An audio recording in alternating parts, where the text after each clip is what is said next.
students, welcome to the world of economics. Today we will discuss about the central bank, its functions in deep and in detail. It is a very important topic which is asked in the board exams. So let's start. So first of all, what is the central bank?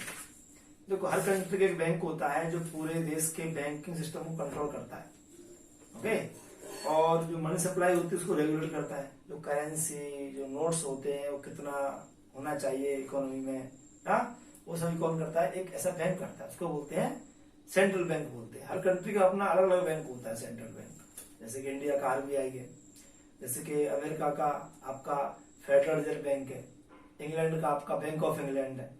तो हर country का एक अपना एक apex bank होता है, एक सबसे बड़ा बैंक होता है जो पूरे कंट्री के बैंकिंग सिस्टम को क्या करता है? वो कंट्रोल करता है। बैंकों के लिए वो गाइडलाइंस निकालता है, आपको कैसे काम करना है, क्या करना है।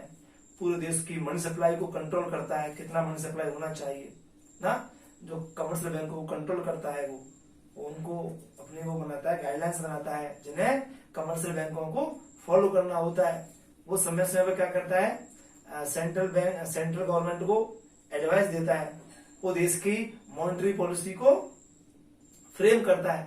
वो जितने भी फाइनेंशियल इंस्टीट्यूशंस है ना उन पर कंट्रोल करता है, उनको रेगुलेट करता है, ओके। और पूरे देश के बैंकिंग सिस्टम क्या करता है? वो कंट्रोल करता है। तो ऐसे बैंक को बोलते हैं सेंट्रल बैंक। हर देश का अपना एक सेंट्रल बैंक अवश्य होता है। जैसे इंडिया का क्या है? Reserve bank of India, RBI, जो कि हर आपने देखा नोट पर लिखा रहता है reserve bank of India, okay. तो देखो मैंने डेफिनेशन लिखी है इसकी, वैसे इसकी कोई परफेक्ट डेफिनेशन नहीं है। जो बैंक के फंक्शन है ना उसी को क्या करते हैं हम बैंक की डेफिनेशन मान लेते हैं। तो वही डेफिनेशन मैंने भी लिखी है, आप देख सकते हैं कि the central bank is an apex bank, एक सबसे बड़ा बैंक होता है देश का। It controls the entire banking system. जितने भी बैंक है, पूरा सिस्टम बैंकों का, उसको पूरे क्या करता है? वो कंट्रोल करता है, रेगुलेट करता है, okay. It is the sole agency of note issuing. Note issue करने की, जो करेंसी नोट होते हैं ना, 2 रुपए जैसे के नोट होते हैं ना, जितने भी नोट होते हैं 2 रुपए से लेकर के 2000 तक के नोट होते हैं, वो सारे नोट कौन इशू करता है? जितने भी करेंसी नोट्स हैं ये जो है सेंट्रल बैंक की इशू करता है। और जो and controls the supply of money in the economy, और इकोनॉमी में जो मनी की सप्लाई होती है उसको कंट्रोल करता है। ये सबसे इंपॉर्टेंट काम है, सप्लाई ऑफ मनी को कंट्रोल करना, ओके। तो जो आप मैंने देखा बहुत सारे क्या लिख दिए मैंने इसमें, बहुत सारे फंक्शंस लिख दिए हैं। तो एक्चुअली जो फंक्शंस है ना वही सेंट्रल बैंक की डेफिनेशन है। तो आप सिंपल बोल सकते हैं it is an apex institutions which controls the entire banking system of a country. It is the sole agency of note issuing and it controls the money supply in the economy. So ऐसे bank को क्या बोलते हैं हम? Central bank बोलते हैं। तो India का सेंट्रल बैंक क्या है? तो central bank of India. India का सेंट्रल बैंक क्या है? RBI, reserve bank of India. इसको हम रिजर्व बैंक ऑफ इंडिया सब नोटों पर लिखा रहता है रिजर्व बैंक ऑफ इंडिया, क्योंकि नोट जो है आरबीआई इश्यू करता है, ओके। और जो नोटबंदी हुई थी ना वो आरबीआई ने की थी। नोटबंदी को वैसे तो आम भाषा में गलत है उसका शब्द, उसको बोलते हैं डिमोनेटाइजेशन। तो जो देश में हुआ था ना डिमोनेटाइजेशन, उसको किसने किया था? वो आरबीआई ने किया था। मोदी ने बाद में आके बोला था, पहले आरबीआई ने उसको क्या किया था? उसका एक ऑर्डर इशू किया था। तो आरबीआई ही कर सकता है नोटबंदी करना, नए नोट इश्यू करना। ये किसकी रिस्पॉन्सिबिलिटी है? वो आरबीआई की रिस्पॉन्सिबिलिटी है, ओके। तो ये काम आरबीआई करता है। तो इंडिया का कौन है सेंट्रल बैंक? आरबीआई है। अमेरिका का क्या है? अमेरिका का है यूएसए, जो यूनाइटेड स्टेट्स ऑफ अमेरिका का फेडरल रिजर्व बैंक। और इंग्लैंड का क्या है? इंग्लैंड का है बैंक ऑफ इंग्लैंड। तो ये अलग अलग कंट्रीज के अलग अलग आपके सेंट्रल बैंक होते हैं। अब हम बात करेंगे कि जो आरबीआई के फंक्शंस क्या हैं, ओके। तो functions of the central bank. तो इंडिया का सेंट्रल बैंक आरबीआई है, तो मैं क्या करूंगा उसमें बार बार मैं क्या बोलूंगा? आरबीआई बोलूंगा। लेकिन वो सबके लिए है, वो फंक्शन जो है सारी सेंट्रल बैंकों के लिए ठीक है, चाहे वो इंडिया की, चाहे अमेरिका की, चाहे पाकिस्तान की है, किसी भी कंट्री की सेंट्रल बैंक है, सबके फंक्शन ऑलमोस्ट सेम होते हैं। तो हम उसके फंक्शंस के बारे में पढ़ते हैं। तो द फर्स्ट फंक्शन जो सेंट्रल बैंक का जो फंक्शन है, हमारा पहला फंक्शन आता है the bank of issuing notes, या उसी को हम अदर नेम में कह सकते हैं बैंक ऑफ इश्यू। तो इसका मतलब है कि पूरे कंट्री में सेंट्रल बैंक के पास ही वो एक्सक्लूसिव राइट होता है कि वो करेंसी नोट इश्यू कर सकता है। और करेंसी नोट कौन से, 2 रुपए से लेकर के, इंडिया की बात करें तो 2 रुपीज की जो करेंसी नोट है वहां से लेकर के, okay, from 2 rupee note to 2000 rupee note, जितने भी नोट्स है ना उनको जो है सेंट्रल बैंक इश्यू करता है, प्रिंट करता है और पूरे कंट्री में सर्कुलेट भी करता है। कौन, सेंट्रल बैंक। इंडिया का सेंट्रल बैंक क्या है, आरबीआई। तो रिजर्व बैंक ऑफ इंडिया, तो अगर हम बात करें तो उसमें बोल सकते हैं कि bank of issuing note it is the most important function of commercial bank, most important function of central bank. Central bank has the exclusive right to issue the currency notes in the country and to circulate them. इसके कुछ benefit भी हैं। पहला benefit क्या है कि भाई जो है ना यूनिफॉर्मिटी रहती है, यूनिफॉर्मिटी रहती है भाई नोट करेंसी सर्कुलेशन में, ओके, यूनिफॉर्मिटी करेंसी रहती है। एक ही सेंट्रल बैंक की नोट को प्रिंट करता है तो जितने भी नोट प्रिंट होते हैं ना उस समय क्या रहती है, यूनिफॉर्मिटी रहती है। दूसरा क्या होता है कि मनी सप्लाई कंट्रोल करने में आसानी होती है, कंट्रोल ऑफ मनी सप्लाई, तो मनी सप्लाई को आसानी से वो कंट्रोल कर सकता है। तो ये इसके 2 बेनिफिट है, ओके। तो आप याद रखेंगे कि 2 रुपए से लेकर के 2000 रुपए तक के नोट कौन इश्यू करता है, आरबीआई इश्यू करता है, रिजर्व बैंक ऑफ इंडिया करता है। और सारे कॉइन्स जो हैं, सारे कॉइन्स, ओके, सारे कॉइन्स जो हैं वो कौन इश्यू करता है, कॉइन्स और कॉइन्स एंड 1 रुपी नोट, ये दोनों चीजें इश्यू करते हैं फाइनेंस मिनिस्ट्री। फाइनेंस मिनिस्ट्री करती है, वित्त मंत्रालय जो होता है इसका, वो क्या करता है, इसको सारे कॉइन्स और 1 रुपी नोट को क्या करता है, वो मिंट करते, कॉइन्स को मिंट कराते हैं और प्रिंट कराते हैं। लेकिन दोनों को जो सर्कुलेशन कौन करता है, वो आरबीआई करती है, सेंट्रल बैंक करती है सर्कुलेशन में। लेकिन इनके जो इश्यू करने के जो राइट्स हैं किसके हैं, वो फाइनेंस मिनिस्ट्री के हैं। देखो, और जो करेंसी नोट होती है ना, इनके ऊपर जो सिग्नेचर होते हैं 2 रुपए से लेकर के 2000 रुपए के ऊपर नोट के ऊपर जो सिग्नेचर होते हैं, वो सिग्नेचर कौन करते हैं, governor of RBI, governor of RBI. इस समय कौन है गवर्नर, शक्तिकांत दास।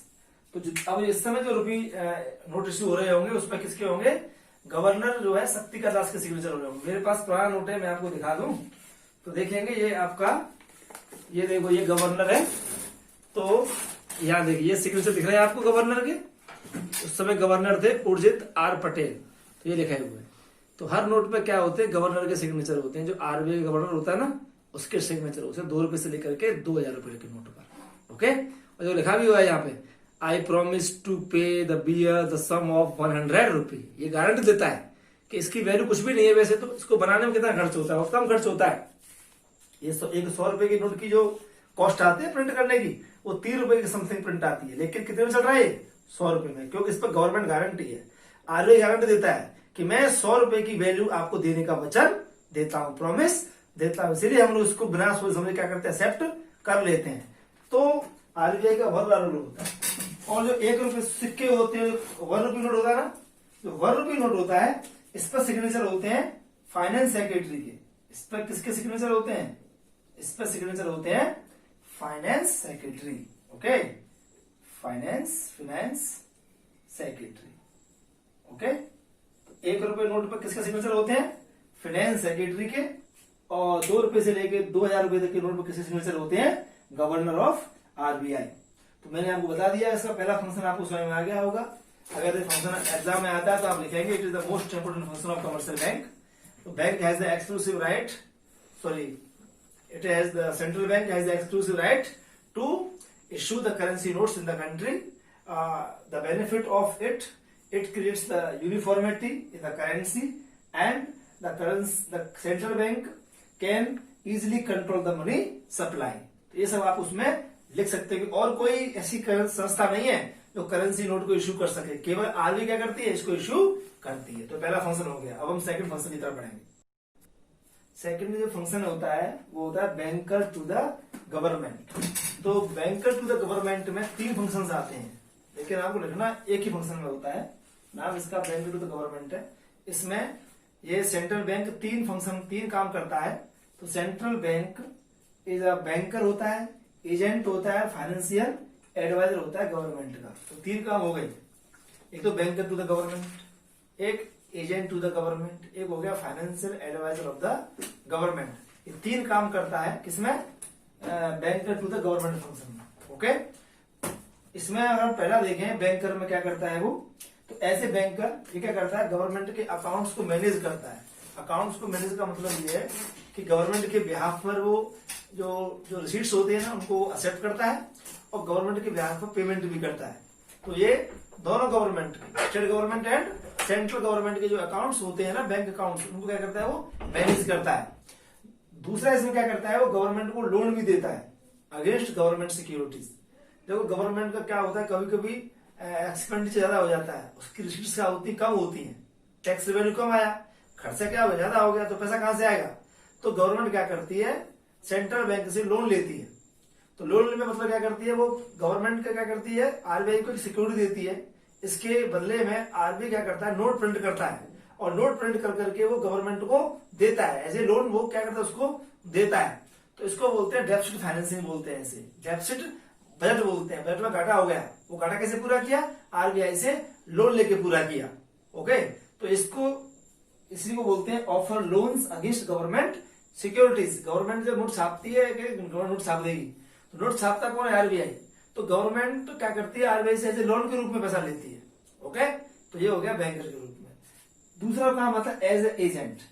एजेंट में क्या करता है, जो सिक्योरिटी होती है ना वो परचेज करता है और सेल करता है कौन, आरबीआई, या मतलब सेंट्रल बैंक। किसके भी आप पे, सेंट्रल गवर्नमेंट के भी आप पे। तो जब आरबीआई सिक्योरिटीज को मार्केट में सेल्स करता है, परचेज करता है on the behalf of government, तब उसको बोलते हैं central bank acts as an agent to the government. And third जो होता है that is the financial advisor of the government. तो फाइनेंशियल एडवाइजर में क्या होता है कि वो गवर्नमेंट को टाइम टू टाइम क्या करता है, फाइनेंशियल एडवाइस देता है और पूरे देश के लिए क्या करता है वो मॉनेटरी पॉलिसी फ्रेम करता है और गवर्नमेंट को समय समय पर टाइम टू टाइम क्या करता है, उसको एडवाइस देता है किस तरह की हमें इकोनॉमिक पॉलिसी अडॉप्ट करनी चाहिए। तो ये सब काम कौन करता है, सेंट्रल बैंक करता है। ओके, तो ये 3 फंक्शंस में आ जाते हैं बैंकर टू द गवर्नमेंट में। आपको समझ में आ गए होंगे, एक तो बैंकर टू द गवर्नमेंट, एक agent to the government and financial advisor of the government. ये तीनों फंक्शन किसमें आ जाते हैं, बैंकर टू द गवर्नमेंट में आता है। ओके, तीसरा जो फंक्शन है वो आता है lender to the last resort. Third function है lender to the last resort. तो ऐसा होता है, आपने देखा होगा कि जो कमर्शियल बैंक होते हैं ना वो क्या करते हैं, लोन देते हैं, आपकी डिपॉजिट्स क्या करते हैं, एक्सेप्ट करते हैं। और मैंने आपको प्रीवियस चैप्टर बताया था कि जो कमर्शियल बैंक है ना वो बहुत ज्यादा मात्रा में क्या करते हैं, लोन दे देते हैं। उनके पास में 100 रुपए का पैसा है लेकिन वो 1000 रुपए तक का लोन दे देते हैं। तो जब इतना ज्यादा लोन देते हैं तो मान लीजिए सारे लोग एक साथ पैसा लेने के लिए आ गए, तो बैंक पैसा कहां से देगा, तो बैंक क्या करेगा, प्रॉब्लम आ जाएगा, फाइनेंशियल क्राइसिस हो गई उसके पास में। तो उस समय वो क्या करता है, और हम क्यों जमा कराते हैं पैसा उसके पास में, जब हमें पता है कि बैंक क्या करता है, हमारे पैसे से हम जमा करेंगे 100 रुपए, लोन देगा 1000 रुपए का, तो कहां से पैसा वापस देगा।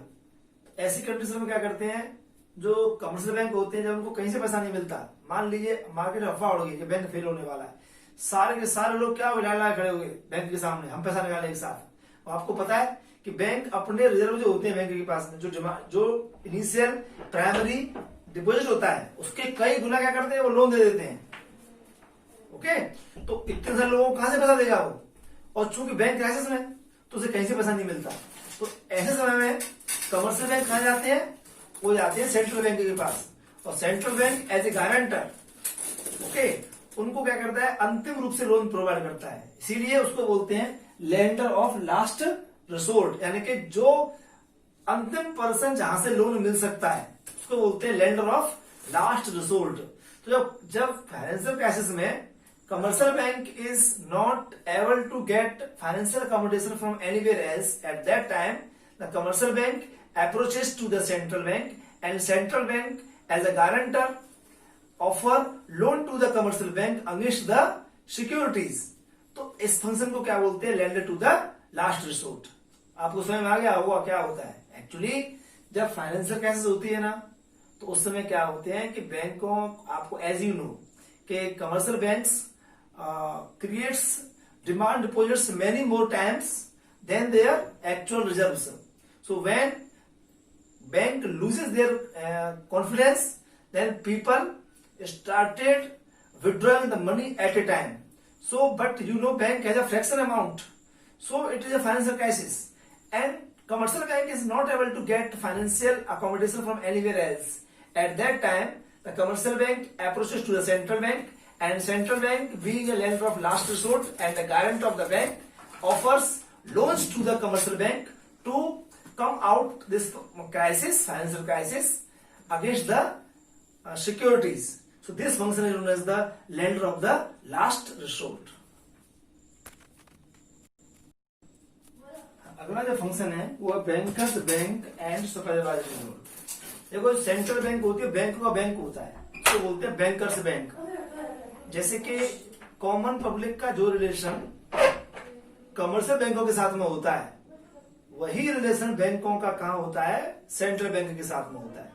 जैसे कि आम लोग क्या करते हैं, सेंट्रल बैंक कमर्शियल बैंक में क्या करते हैं, अपने जो सेविंग्स है क्या करते हैं, वो डिपॉजिट करते हैं, और क्या करते हैं, वहां से वो लोन लेते हैं। सिमिलरली सेंट्रल बैंकों में भी सारे बैंकों के जितने भी कमर्शियल बैंक है सबके अकाउंट होते हैं, तो वो बैंक क्या करते हैं, अपना जो एक्स्ट्रा पैसा होता है, जो सरप्लस पैसा उनके पास होता है, उसको वह क्या करते हैं, वो डिपॉजिट करते हैं, और जब जरूरत पड़ती है तब क्या करते हैं, वो सेंट्रल बैंक से लोन भी लेते हैं। तो जो रिलेशन आम पब्लिक में, जनरल पब्लिक में और आपके कमर्शियल बैंक के बीच में होता है, वही रिलेशन सेंट्रल बैंक और दूसरी बैंकों के बीच में होता है। ओके, सेंट्रल बैंक को क्या करता है, वो accepts deposits of banks. Bank को क्या करता है, वो डिपॉजिट्स एक्सेप्ट करता है and offer them loan. Okay, और वो क्या करता है, लोन भी क्या करता है, ऑफर करता है। तो जिस रेट पर वो डिपॉजिट एक्सेप्ट करता है उसको बोलते हैं reverse repo rate. At the rate at which central bank accepts the surplus fund, accepts the deposits from the commercial bank is known as the reverse repo rate, and the rate at which commercial bank borrow loans from the central bank is known as the repo rate। तो ये दो rate होती हैं, तो दोनों rates पर क्या करता है, वो सेंट्रल बैंक क्या करता है, कमर्शियल बैंकों का डिपॉजिट्स एक्सेप्ट भी करता है और उनको लोन भी ऑफर करता है। ये तो हो गया बैंकर्स बैंक। आप सिंपल बोल देंगे कि कमर्शियल बैंक का वही रिलेशन है सेंट्रल बैंक के साथ में जो जनरल पब्लिक का रिलेशन किससे है, कमर्शियल बैंक में है। याद रखिए, हमारा अकाउंट ना सेंट्रल बैंक में नहीं खोल सकता, केवल बैंकों का अकाउंट क्या होता है, सेंट्रल बैंक में होता है। हमारा अकाउंट क्या होता है, कमर्शियल बैंकों में होता है। ओके, दूसरा आता है सुपरवाइजरी रोल। तो ये क्या करता है, बैंकों के जितने भी कमर्शियल बैंक है ना, जितने भी देश में फाइनेंस इंस्टीट्यूशन है ना, क्या करता है, वो सुपरवाइज करता है। यहाँ पर क्या है, बैंक का है ना, बैंक जितने भी बैंक है कमर्शियल बैंक, सबको क्या करता है, वो मॉनिटर करता है, उनके सुपरवाइज करता है, उनको गाइडलाइंस इशू करता है और देखता है क्या बैंक उसकी गाइडलाइंस को मान रही है नहीं मान रही है। जो SLR और जो रेट है SLR CRR, जो रेशियोज है, जो डिपोजिट्स के जो पैसा उनको जमा करना है RBI के पास में या जो अपने पास में रखना है, क्या इनके जो रेट्स हैं क्या इसके अकॉर्डिंग वो पैसा रख रही है कि नहीं रख रही है, इसको भी वो देखता है। तो ये सब चीजें क्या कहलाती हैं, सुपरवाइजरी रोल में आती हैं। तो ये आपका फंक्शन हो गया bankers bank and supervisory role. Hello, जो नेक्स्ट जो फंक्शन है, fifth function, custodian of foreign exchange. तो central bank is the custodian of nation's foreign exchange reserve. Foreign exchange क्या होता है? फॉरेन करेंसी, जो भी फॉरेन करेंसी होती है, देश का जो भंडार होता है, जो रिजर्व होता है, उसका कौन कस्टोडियन होता है? वो सेंट्रल बैंक करता है, सेंट्रल बैंक उसका कस्टोडियन होता है। ओके, और उस फॉरेन एक्सचेंज रिजर्व का इस्तेमाल वो किसमें करता है? To ensure the stability of exchange rate in international money market. Exchange rate क्या होती है? एक करेंसी जब दूसरी करेंसी में बदलती है ना, जिस रेट पर वन करेंसी दूसरी करेंसी में बदलती है, उसको क्या बोलते हैं? एक्सचेंज रेट बोलते हैं। तो वो देखता है कि उसमें स्टेबिलिटी बनी रहे। अगर ऊपर नीचे होता है तो वो फॉरेन एक्सचेंज को इंटरनेशनल मार्केट में सेल करके या परचेज कर करके वो एक्सचेंज रेट को क्या करता है? स्टेबिलिटी लाने का प्रयास करता है। अगर मान लो कि डॉलर की कीमत बहुत ज्यादा हो गई, बहुत ज्यादा महंगा डॉलर हो गया, तो क्या करता है आरबीआई? इंटरनेशनल मनी मार्केट में डॉलर को बेचेगा।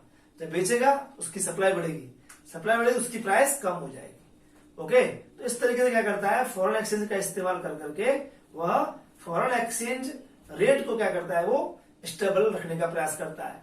तो सिंपल सी बात है, ये फंक्शन आता नहीं वैसे तो एग्जाम में, लेकिन आता भी है तो आप लिखेंगे कि it is the central bank is the only institution which controls the nation's foreign exchange reserve and use this reserve to stabilise the exchange rate in the international money market.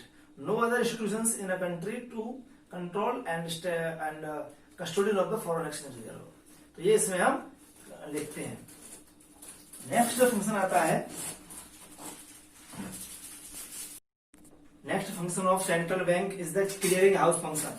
Clearing house function क्या होता है कि जैसे कि बहुत सारे bank commercial bank होते हैं, उनके अकाउंट कहाँ होते हैं? सेंट्रल बैंक के पास अकाउंट होते हैं। मान लीजिए दो बैंक है, ए एंड बी। अब किसी व्यक्ति ने क्या किया? किसी व्यक्ति का अकाउंट ए में है, किसी व्यक्ति का अकाउंट बी में है। मान लीजिए पर्सन ए ने क्या किया? एक चेक इशू किया बैंक बी, एक चेक इशू किया जो बी बैंक के लिए था। ओके, और बी बैंक ने एक चेक इशू किया जो ए बैंक के लिए था। समझ रहे ना? मान लीजिए इसने क्या किया? 10,000 रुपए का चेक इशू किया एक पर्सन को। ओके,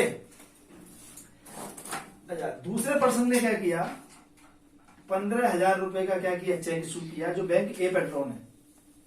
ओके, तो जब अब इन दोनों के अकाउंट कहां पर है? इन दोनों पर्सन के अकाउंट किसके पास है? सेंट्रल बैंक के पास है, इन बैंकों के अकाउंट। तो सेंट्रल बैंक क्या करेगा? दोनों के अकाउंट से डेबिट और क्या कर देगा? क्रेडिट कर देगा। यानी कि मान लीजिए इस बैंक ने इस चेक इशू किया जो इस बैंक के लिए था, तो बैंक क्या करेगा? सेंट्रल बैंक क्या करेगा? 10,000 रुपए इस बैंक के अकाउंट में क्या कर देगा? प्लस कर देगा। इसमें से क्या कर देगा? 10,000 रुपए माइनस कर देगा। और जब इस बैंक ने 15,000 रुपए का चेक, जिस व्यक्ति का खाता इस बैंक में है, उसने एक बैंक खाता इशू किया इस बैंक के लिए।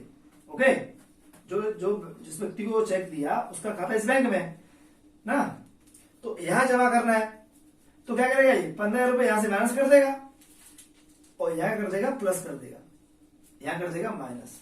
तो इस तरह आपने देखा कि बैंक, सेंट्रल बैंक क्या करता है? उसके सबके अकाउंट उसके पास होते हैं सारे बैंकों के, तो जितने भी चेक आते हैं ना, वो सारे चेक जो है वो सेंट्रल बैंक के पास जाते हैं और वहां पर क्या करता है? उनके अकाउंट में थे वो प्लस करके माइनस करके सारे चेक को क्या करता है? क्लियर कर देता है। इसी को बोलते हैं clearing house function of the central bank. ये एग्जाम में अक्सर पूछा नहीं जाता। 4 जो शुरुआत के थे वही एग्जाम में पूछे जाते हैं, एक लास्ट जो बचा है वो भी एग्जाम में पूछा जाता है। तो क्लियरिंग हाउस फंक्शन आपको समझ में आ गया होगा। ओके, सिंपली बात यह है कि बैंक जो आपस में चेक इशू होते हैं बैंकों के, जैसे कि किसी व्यक्ति का खाता है स्टेट बैंक में, ओके, उसने चेक इशू कर दिया किसी व्यक्ति को, ओके, और व्यक्ति ने उसके लिए चेक इशू कर दिया, तो क्या करेगा? दोनों चेक, दो बैंकों के नाम दो चेक हो गए, तो दोनों चेक कहां जाएंगे? सेंट्रल बैंक के पास जाएंगे। अब सेंट्रल बैंक क्या करेगा? उन दोनों चेकों को दोनों बैंकों के अकाउंट में प्लस माइनस करके क्या कर देगा? उनको क्लियर कर देगा। तो इससे क्या होता है कि जो फिजिकली जो मूवमेंट होता है रुपये का वो स्टॉप हो जाता है, हमें कैश की जरूरत नहीं पड़ती है। सेंट्रल बैंक क्या करता है? अपने पास अकाउंट में प्लस माइनस करके उसको क्लियर कर देता है। इसको बोलते हैं clearing house function of the central bank. देखिए, सेंट्रल बैंक का जो मोस्ट इंपोर्टेंट फंक्शन है वो है control of credit. This is the most important function of the central bank. तो सेंट्रल बैंक क्या करता है? जो इकोनॉमी में जो भी मनी सप्लाई उसको कंट्रोल करता है। तो दो तरह से कंट्रोल करता है। तो वो मनी, आपको पता ही है, वो करेंसी क्या करता है? वो प्रिंट करता है मनी और पूरा कंट्रोल रहता है उसका सर्कुलेशन पे। और दूसरा क्या करता है? जो कमर्शियल बैंक होते हैं ना, तो कमर्शियल बैंक क्या करते हैं, creation of money through the credit. तो दूसरा होता है credit creation bye commercial bank. तो इसको क्या करता है, वो कंट्रोल करता है। कमर्शियल बैंक्स जो क्रेडिट क्रिएशन करते हैं उसे क्या करता है, ये कंट्रोल करता है। और कंट्रोल करके क्या करता है, इकोनॉमी में मनी सप्लाई को पूरी तरह से कंट्रोल करता है। वो देखता है अगर मान लीजिए इकोनॉमी में इन्फ्लेशन है तो क्या करेगा, वो मनी सप्लाई को रिड्यूस कर देगा। अगर उसे लगता है कि इकोनॉमी में डिफ्लेशन है यानी कि डिप्रेशन है, डिमांड कम है, सप्लाई को बढ़ाना है, तो क्या करता है, वो मनी सप्लाई को बढ़ा देता है। इसके पास में बहुत सारे इंस्ट्रूमेंट होते हैं उसको सॉल्व करने के लिए, CRR, SLR, bank rate, repo rate, reverse repo rate, margin requirements, ऐसे बहुत सारे इंस्ट्रूमेंट होते हैं जिनको हम अगली वीडियो में हम देखेंगे। तो उन इंस्ट्रूमेंट्स का इस्तेमाल करके सेंट्रल बैंक क्या करता है, पूरी इकोनॉमी में मनी सप्लाई को कंट्रोल करता है। ये ओके, तो ये बहुत मोस्ट इंपोर्टेंट फंक्शन है सेंट्रल बैंक का।